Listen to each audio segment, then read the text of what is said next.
Dear students, आज हम एक नया टॉपिक स्टार्ट कर रहे हैं, partial differential equation. Partial differential equation में हम कुछ सिंबल्स काम में लेंगे। स्मॉल p जिसको हम del z upon del x बोलेंगे, स्मॉल q जिसको हम del z upon del y बोलेंगे। इसको हम जनरली बहुत सारे क्वेश्चंस में स्मॉल p और स्मॉल q की फॉर्म में ही यूज़ करेंगे। एक बार आप फिर याद दिलाऊँ आपको, स्मॉल p मतलब del z by del x, small q equal to del z upon del Y.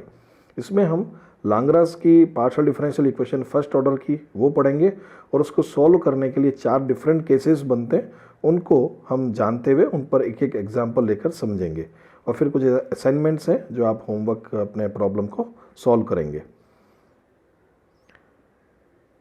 Lagrange linear partial differential equation, the partial differential equation of the form PP plus QQ equal to R is the standard form of the linear partial differential equation of order 1 is called Lagrange linear equation where capital P, Q, R are function of x, y, z। देखिए मैं यहाँ पर आपको फिर याद दिला रहा हूँ, स्मॉल p स्मॉल q का meaning del z by del x है और स्मॉल q का मतलब del z upon del y है। यहाँ पर capital P, Q, R function of x, y, z होंगे। ये मेन इक्वेशन है, इसको हम लाग्रांज की फर्स्ट ऑर्डर की लीनियर डिफरेंशियल इक्वेशन पार्शियल के फॉर्म में हम यूज़ करेंगे। इस तरीके के लिए हमने एक सॉल्यूशन के लिए एक थ्योरम लिखी है, the general solution of the linear partial differential equation p P plus Q Q equal to r is function of u comma v equal to 0 where f is an arbitrary function and u x y z is equal to C1, v of x y z equal to C2 form a solution of equation dx upon p equal to dy upon q equal to dz upon r. Here dx upon p equal to dy upon q equal to dz upon r is known as Lagrange subsidiary or auxiliary equation. The solution f of u comma v equal to 0 may be written as u equal to f of v or v equal to f of u. तो ये जो मैंने आपको पूरा theorem अभी बताया, इसको एक बार और वापस रिपीट करता हूँ आपके समझने के लिए कि हमें क्वेश्चन में p P plus Q Q equal to r वाला फॉर्म मिलेगा। हम यहाँ पे कैपिटल पी क्यू आर जो एक्स वाई जेड के फंक्शन हो सकते हैं उनको हम फाइंड आउट कर लेंगे कंपैरिजन करके। उसके बाद हम जो मैं 4 केसेस बताऊंगा उससे हम सॉल्यूशन निकालेंगे। सॉल्यूशन जो होंगे वो होंगे u जो एक्स वाई जेड का फंक्शन होगा और दूसरा v वो भी एक्स वाई जेड का फंक्शन होगा, तो लिखा जाएगा u equal to C1 and v equal to C2। ये दोनों सॉल्यूशन होंगे किस चीज़ के, हम एक इक्वेशन यूज़ करेंगे जिसको हम बोलेंगे लाग्रांज सब्सिडरी इक्वेशन और लाग्रांज ऑक्सिलरी इक्वेशन। वो लिखा जाता है dx upon p equal to dy upon q equal to dz upon r। तो ये इक्वेशन हम सॉल्व करते हैं तो एक सेट हमें u की वैल्यू देगा और एक कोई v की वैल्यू देगा। इस आंसर को लिखा जाता है function of u comma v बराबर 0। याद रखिएगा u और v निकालना केवल आंसर नहीं है, फंक्शन यानी f लिखना है या फाई लिखना है कुछ भी, और ब्रैकेट में u comma v equal to 0 लिखना है। इस सॉल्यूशन को हम u is a function of v लिख सकते हैं और चाहे तो v is a function of u लिख सकते हैं। ये तीनों ही आंसर करेक्ट हैं। तीनों आंसर मतलब पहला function of u comma v equal to 0 या u equal to f of v या v equal to f of u। ये मेन थ्योरम है, मेन रिजल्ट है। अब इसको सॉल्व करने के लिए कुछ सिचुएशंस बनेंगी, वो हम देखते हैं। देखिए सबसे पहले केस फर्स्ट ले रहा हूँ मैं, dx upon p equal to dy upon q equal to dz upon r. यहाँ पर कैपिटल पी क्यू आर कहाँ से मिलेंगे, क्वेश्चन में आपको कंपैरिजन करना है तो ये वैल्यू मिलेगी। मैंने नीचे फर्स्ट सेकंड थर्ड बनाया है, ये 3 सेट दिखाना चाह रहा हूँ मैं कि पहला सेट dx अपॉन पी है, दूसरा dy अपॉन क्यू है, तीसरा सेट dz अपॉन आर है। हम ये सेट या रिजल्ट जो है उन तीनों में से कोई दो का सेट बनाएंगे। कैसे, मैंने मान लीजिए फर्स्ट और सेकंड का कॉम्बिनेशन ले लिया या सेकंड और थर्ड ले लिया या फर्स्ट और थर्ड कॉम्बिनेशन ले लिया और मुझे अब इनको सॉल्व करना है। सॉल्व करने का मतलब इंटीग्रेशन करना है। और इंटीग्रेशन होने के बाद जब मान लीजिए मैंने फर्स्ट और सेकंड सेट लिया तो और उसको इंटीग्रल किया, सॉल्व किया, मुझे u की वैल्यू मिल गई u इक्वल टू C1। मतलब जो रिजल्ट मिलेगा उसका नाम मैंने रखा है u इक्वल टू C1। एक तो एक कॉन्स्टेंट ऑफ इंटीग्रेशन आना ही है। सिमिलरली अब मैं रिमेनिंग कोई और सेट लेता हूँ, सेकंड और थर्ड या फर्स्ट और थर्ड। ये कौन सा लेना है, क्या लेना है, ये क्वेश्चन पे डिपेंड करता है हम कौन सा सेट लें। टारगेट बड़ा क्लियर है कि हम वहाँ आगे जाके सॉल्व करते हैं। सॉल्व करने का मीनिंग है जो इंटीग्रल होने लायक हो, इंटीग्रेशन किया जा सके। तो मान लीजिए मैंने कोई और सेट लिया, उससे मुझे एक आंसर मिल गया, उसका नाम रखा मैंने v = C2। So finally solution of linear partial differential equation is function of u, v = 0। तो फिर आप देखिए, ध्यान रखिए, u = C1 अलग निकालना है, v = C2 अलग निकालना है। ये दोनों आपके आंसर नहीं है, आंसर है फंक्शन ऑफ u, v = 0। इस पर एक एग्जाम्पल समझते हैं। Small p into 10x plus small q into 10 is equal to 10 तो हम इस दिए गए इक्वेशन को सॉल्व करना चाहते हैं। तो हम इसको कंपैरिजन करेंगे लाग्रांज इक्वेशन से, जो है PP plus QQ equal to R। तो आप देखेंगे कंपैरिजन करने पे कैपिटल P 10x है, कैपिटल Q 10y है और कैपिटल R 10z है। इसके बाद हम लाग्रांज ऑक्सिलरी इक्वेशन लिखेंगे जो कहलाती है dx/p equal to dy/q equal to dz/r implies dx/10x dy/10y equal to dz/10z। ये 10x 10y 10z capital PQR की वैल्यू है जो हमने लाग्रांज इक्वेशन से कंपैरिजन करके क्वेश्चन से फाइंड आउट किए। dx/10x dy/10y और dz/10z मैंने 3 सेट बना लिए, उनके नीचे मैंने देखिए फर्स्ट सेकंड थर्ड शो कर दिया है। अब मैं इनको सॉल्व करना चाहता हूँ, तो मैंने फर्स्ट और सेकंड सेट लिया, तो 10 नीचे ऊपर आके cot x dx बन गया और सेकंड को उधर ट्रांसफर कर लिया तो वो माइनस साइन लाके cot y dy equal to 0 बन गया। आप जानते हैं cot x का इंटीग्रल जो होता है वो log sin x होता है, cot y का इंटीग्रल log sin y होगा। log की प्रॉपर्टी लगा देंगे, 0 का इंटीग्रल आपने log C1 लिख दिया क्योंकि कांस्टेंट है, हमारी चॉइस है हम क्या लिखे, ये सब कुछ log में, इसलिए हमने log C1 ले लिया। log की प्रॉपर्टी अप्लाई की तो बना sin x sin y equal to C1। इसको हमने बोल दिया on the whole u equal to C1। Next हम कोई और कॉम्बिनेशन लेते हैं, हम ले रहे हैं इस बार सेकेंड और थर्ड कॉम्बिनेशन। देखिए आप, सेकेंड में y आ रहा है, थर्ड में z आ रहा है, इनको भी हम सॉल्व कर सकते हैं। तो सेकेंड में जो अपॉन में 10 था फिर cot y dy बन गया, थर्ड सेट में जो 10z अपॉन में आ रहा था वो cot z dz बन गया। फिर हम इनका इंटीग्रल करेंगे सॉल्व करने के लिए, cot y का बन गया log sin y, cot z का log sin z with minus sign is equal to log C2। फिर log की प्रॉपर्टी आपने अप्लाई की, बना sin y upon sin z equal to C2। अब आपके पास u इक्वल टू C1 आ गया है, v इक्वल टू C2 आ गया। इट्स नॉट कंप्लीट और final answer. Now we move to final answer, that is general solution of given equation function of u, v equal to 0। तो आपने लिखा function, bracket में लिखा u का value क्या है sin x upon sin y, v का मतलब sin y upon sin z equal to 0, यानी function of u, v equal to 0। It is simplest example, छोटे क्वेश्चन इस पे बन सकते हैं। आप इस तरह की और कुछ प्रैक्टिस कीजिएगा आपकी बुक से। कंपैरिजन किया, इंटीग्रल किया, first case is over now. Second case लेते हैं, we have dx/p dy/q dz/r। From set first, second, third, we are able to get one solution or integral and another solution cannot be obtained by these sets, then we will use this solution to find another solution। यहाँ तक की बात को आप समझें। आपको पहले तो कंपैरिजन करके PQR निकालना है, फिर लाग्रांज की ऑक्सिलरी इक्वेशन लिखनी है। तो केस सेकंड में आप देख रहे हैं कि आपको शुरुआत में जो लिखा है मैंने टर्म dx/p dy/q dz/r, ये लाग्रांज की ऑक्सिलरी इक्वेशन है। अब ये सेट जब आपने लिख लिए तो आपको बाय ऑब्जर्वेशन कुछ ही देर में आप जज कर पाते हैं कि ये इंटीग्रल होगा या नहीं होगा। तो ये वो केस है जहाँ पर 3 सेट में से कोई 2 सेट चूज करके, कॉम्बिनेशन करके, इंटीग्रल करके, सॉल्व करके हम केवल और केवल एक आंसर ही फाइंड आउट कर पाते हैं, लेकिन बाकी कोई भी सेट आगे इंटीग्रल या सॉल्वेबल नहीं हो पाता। इस सिचुएशन में हम क्या करें, ये है केस सेकंड। इस सिचुएशन में हम ये करेंगे कि जो पहला सेट से जो हमें केवल एक ही आंसर जो मिल पा रहा है, उस आंसर में जो रिजल्ट मिला वो कांस्टेंट की फॉर्म में आ रहा है, इक्वल टू C1, जैसे आपने बोला u इक्वल टू C1। तो हम उस रिजल्ट को ध्यान से देखेंगे कि कहीं ये रिजल्ट रिमेनिंग सेट जो है उसमें कहीं अप्लाई होके सॉल्वेबल हो रहा है। तो हमें वो ध्यान रखना है, वही मेथड मैं एग्जाम्पल से भी समझाऊंगा आपको आगे। और कांस्टेंट जब आपने यूज़ कर लिया फर्स्ट रिजल्ट का, तो फिर हम उसको सेकेंड जब रिजल्ट निकालना चाहेंगे यानी v इक्वल टू C2, तो वहाँ उस कांस्टेंट की वापस वैल्यू निकाल कर रख देंगे। तो ये जो मैंने बात कही मैं आपको एग्जाम्पल से समझा रहा हूँ।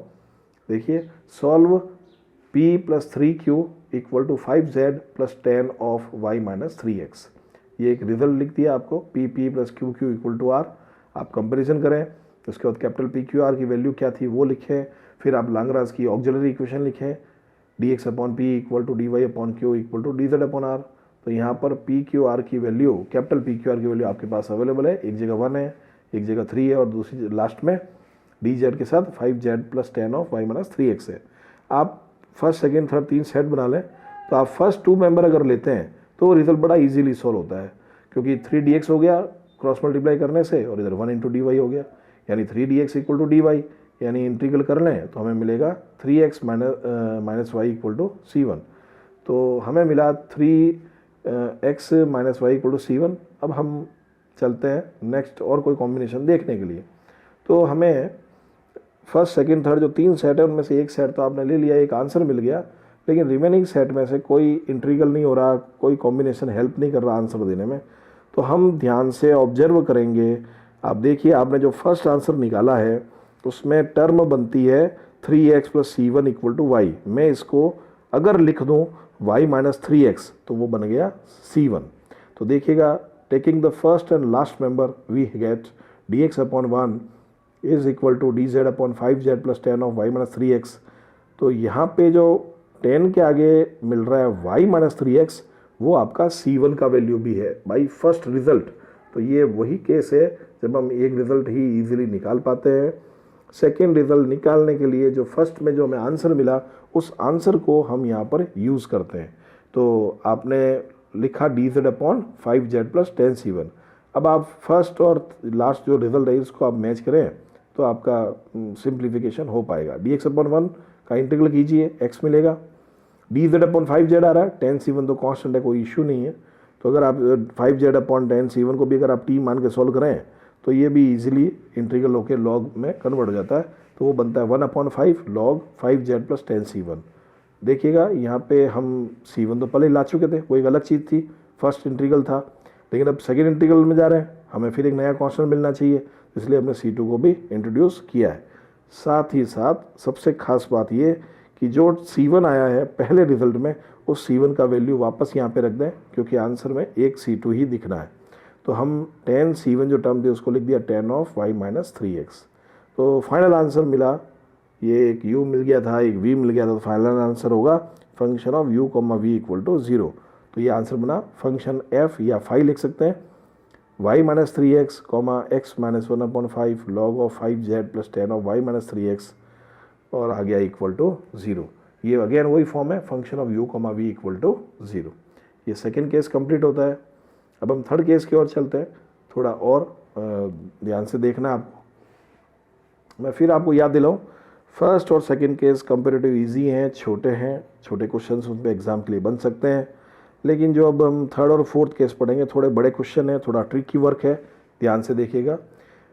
Case third, let P1 Q1 R1 be the function of x y z, then by well known principle of algebra each fraction in dx upon p equal to dy upon q equal to dz upon r will be equal to p1 dx plus q1 dy plus r1 dz upon p1 p plus q1 q plus r1 r। आप यहाँ पे ध्यान दीजिएगा, ये q1 q है, p1 की जगह सबसे पहले p1 p है, फिर q1 q है, फिर r1 r है। थोड़ा सा आप यह ध्यान रखिएगा टर्म लिखने में। अब हम ये बताएंगे यहाँ पे कि ये जो रिजल्ट इक्वल हुआ वो किस तरीके से, कैसे लिखा। हमें इस केस थर्ड में P1 Q1 R1 इनको हमें चूज़ करना है। ये मल्टीप्लायर कहलाते हैं क्योंकि हम इनको आगे मल्टीप्लाई करने वाले हैं। ये कौन हो सकते हैं? ये function of x y z भी हो सकते हैं और function of x y z की जगह कांस्टेंट भी हो सकते हैं। ये चॉइस हमारी है। अब पॉइंट ये आता है कि अल्टीमेटली चॉइस किस रूप से हम यूज़ करें।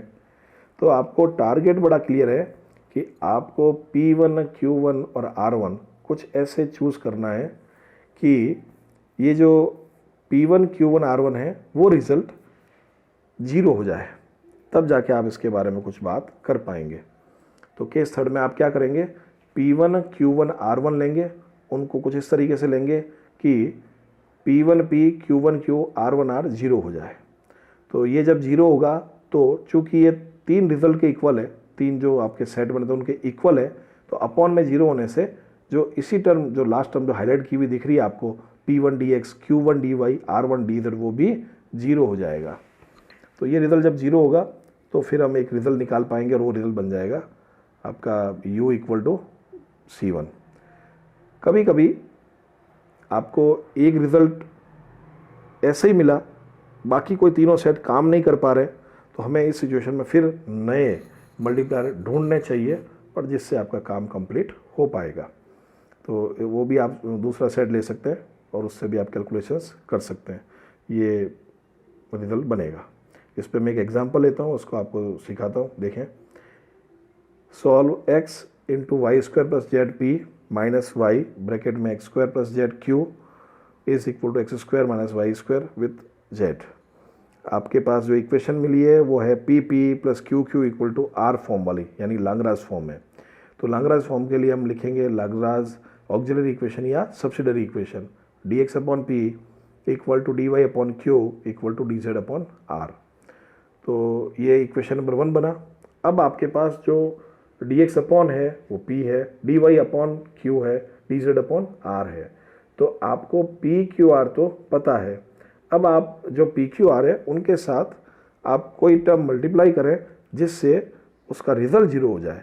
यानी आपको इस क्वेश्चन में for example 1 upon x, 1 upon y, 1 upon z multiplier की फॉर्म में चूज़ करना है।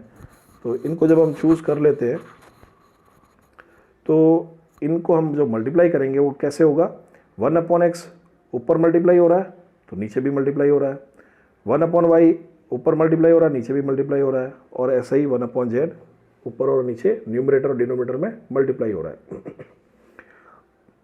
साथ में एडिशन भी हो रहा है। तो मैंने जो 1 upon x, 1 upon y, 1 upon z multiplier choose किए वो मल्टीप्लाई हो रहे हैं न्यूमरेटर में डिनोमिनेटर में। तो ये रिजल्ट जो अपॉन में है वो 0 हो रहा है। आप देख रहे हैं टर्म बन रही है 1 upon x d x plus 1 upon y d y plus 1 upon z d z upon 0। जब अपॉन में 0 बन गया तो ये इक्वेशन 1 के इक्वल था, तो ये 0 उधर किसी भी एक सेट से मल्टीप्लाई होके हमें देगा 1 upon x d x plus 1 upon y d y plus 1 upon z d z equal to 0, यानी log x plus log y plus log z equal to log C1। Log की property लगाएंगे और हमारा answer बनेगा x into y into z equal to C1। ये एक result बन गया। अगेन अभी तो आपको एक रिजल्ट ही मिला है और जो पहले जो 3 सेट बने उनसे आपस में कोई आंसर नहीं मिल रहा, तो हमें फिर इस क्वेश्चन में कुछ और नए मल्टीप्लायर सोचने चाहिए। तो आपने नया मल्टीप्लायर सोचा है x y -1। देखिएगा x y के साथ कौन आ रहा है -1। तो मैं फिर बताऊं आपको, multiplier function of x y z भी हो सकते हैं और वो कांस्टेंट भी लिए जा सकते हैं। पर्पस सॉल्व होना चाहिए। पर्पस ये है कि P1 P plus Q1 Q plus R1 R जो अपॉन में टर्म आ रही है डिनोमिनेटर में वो 0 हो जानी चाहिए। तो आपको ये तो क्लियर है कि 0 बनाना है। P1 Q1 R1 आपको सोचने पड़ेंगे क्योंकि कैपिटल P Q R आपको जानकारी में है क्वेश्चन से। तो यहाँ पर आपने x y और -1 मल्टीप्लायर लिया तो टर्म बनती है x d x plus y d y minus d z upon 0। और चूंकि ये 3 जो सेट है उनके इक्वल है ये रिजल्ट, तो 0 क्रॉस मल्टीप्लाई होने से चला जाएगा, तो आपका रिजल्ट बनेगा न्यूमरेटर वाला टर्म 0 बन जाएगा, x d x plus y d y minus d z equal to 0। इसका इंटीग्रल कर लें, एक्स स्क्वायर वाई स्क्वायर और एक 1 आएगा, तो वो वापस आपका रिजल्ट जो बनेगा डी जेड के हिसाब से एक्स डी एक्स का वापस देखिए integral x square by 2, y d y का वाई स्क्वायर बाई 2 और 1 है उसका जेड हो जाएगा। तो अपॉन जो 2 आ रहा है वो ट्रांसफर हो गया, तो x square plus y square minus 2z equal to C2। It is equation number 3। तो ये v बन गया। इक्वेशन नंबर 2 था वो u था, तो फाइनल आंसर होगा function of u v equal to 0। ये आगे पीछे लिखना आपकी चॉइस है। तो final answer function of x square plus y square minus 2z x y z equal to 0। ध्यान रखिएगा u इक्वल टू C1 होगा, v इक्वल टू C2 होगा, लेकिन जब हम आंसर लिखेंगे फाइनल तो वो बनेगा function of u v equal to 0। चलिए नेक्स्ट केस लेते हैं, केस नंबर 4। केस नंबर 4 भी वो सिचुएशन है जब अगेन आपके पास तीनों केस एप्लीकेबल नहीं हो पा रहे, तो चौथा केस हम यूज़ ले सकते हैं। ये एग्ज़ाम में आपको सीधा सॉल्व करने को मिलेगा। केस वाइज स्टडी हम अपने थ्योरी में या नोट्स पे देख रहे हैं, वो एग्ज़ाम में कोई केस वेस नहीं मिलना है, वो आपको अप्लाई करना है सोच के कि कौन सा केस यहाँ पर एप्लीकेबल है। Let P1 Q1 R1 be the function of x y z, then by well known principle of algebra each fraction in dx upon p dy upon q dz upon r will be equal to P1 dx plus Q1 dy plus R1 dz upon P1 p plus Q1 q plus R1 r। देखिए ध्यान रखिए यहाँ correction है थोड़ा सा, P1 p plus फिर P1Q आ गया, आप वहाँ लिखेंगे Q1Q, और फिर आगे जो टर्म है वो आएगा फिर R1R। तो ये P1P Q1Q R1R कुछ इस तरीके से होगा कि इस डिनोमिनेटर का डिफरेंशियल ऊपर न्यूमरेटर में मिलेगा। यानी हम सपोज ये करेंगे P1 dx Q1 dy R1 dz is exact differential of P1P plus Q1Q plus R1R। तो ये जो रिजल्ट है वो अगेन कंबाइन होगा जो सेट है उनके साथ, और उससे हमें एक आंसर मिल जाएगा। ये कंबाइन करना है सेट के साथ का मतलब, एक बार फिर रिपीट करूँ, सिंपली 3 सेट तो आपको शुरुआत में मिलते हैं, क्योंकि आपको हर क्वेश्चन में कैपिटल PQR निकालना है, फिर लाग्रांज की सब्सिडियरी इक्वेशन लिखनी है जो dx/p है, dy/q dz/r है। ये 3 सेट तो है ही है, तीनों सेट कुछ हेल्प ही नहीं कर रहे। तो आपने मल्टीप्लायर टेक्निक काम में ली, तो आपने अभी ये सेट बनाया जो चौथा एक सेट बना, तो ये चारों सेट में से कोई भी 2 सेट ले लीजिए और आप अपना एक आंसर निकाल सकते हैं। कभी कभी ऐसा भी होता है कि आपको फिर इस एक आंसर के मिलने के बाद फिर और कोई नए सेट ढूंढने पड़ते हैं P2 Q2 R2, और उसके बाद फिर नया एक रिजल्ट मिलता है।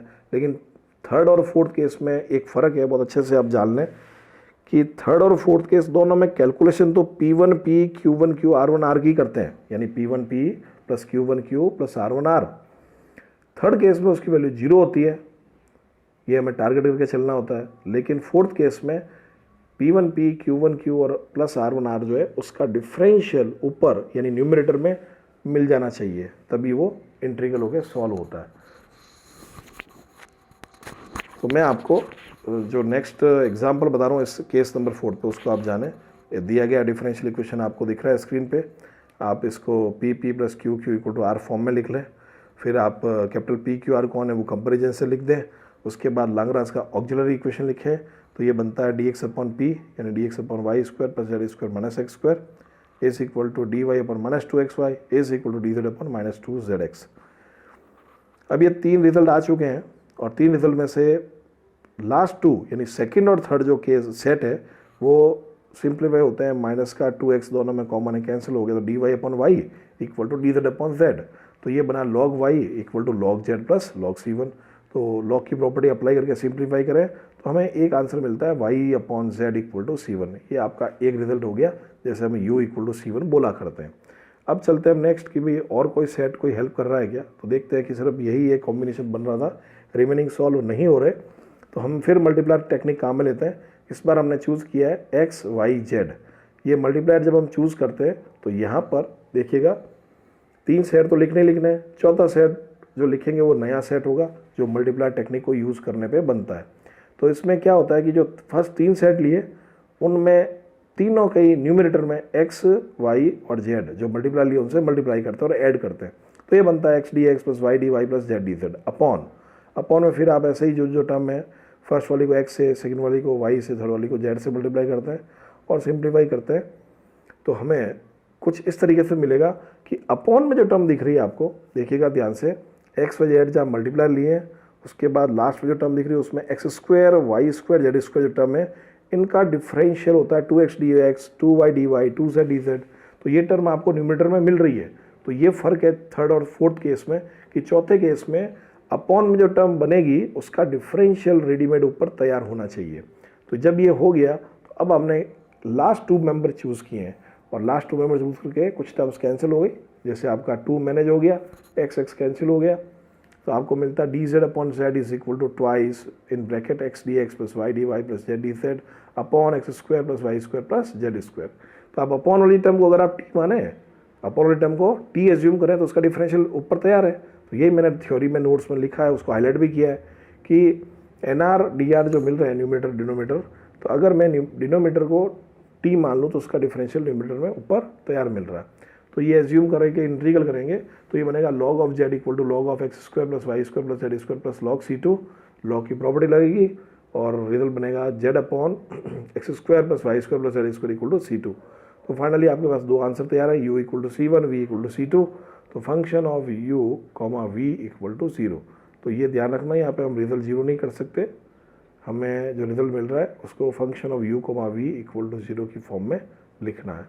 तो ये आपका जो कैलकुलेशन है, 4 एग्जाम्पल है जो चारों ही इस मेथड पे 1 बाय 1 बेस्ड थे। थोड़ा आप इनको ध्यान से एग्जामिन करें और एक जगह जो करेक्शन आप देख रहे हैं थोड़ा ध्यान रखिएगा P1 Q1 R1 मल्टीप्लायर जब चूज करते हैं तो बनता है P1P plus Q1Q plus R1R। ये ध्यान रखें क्योंकि यहाँ पे टाइपिंग में P1P प्लस होना चाहिए Q1Q, वहाँ आ रहा है P1Q, फिर नेक्स्ट टर्म में आना चाहिए R1R, वहाँ भी P1R आ रहा है। तो तीनों जगह P1 प्रिंट हो गया है टाइपिंग से, आप P1 Q1 और R1 यूज़ करेंगे। तो इस तरीके से आपका ये आंसर मिलेगा। और इसके बाद मैंने कुछ असाइनमेंट दिए हैं, उनके आंसर भी साथ में दिए हैं, आप इनको कंप्लीट करें और कोई डाउट हो मुझे अपडेट करें। Thank you.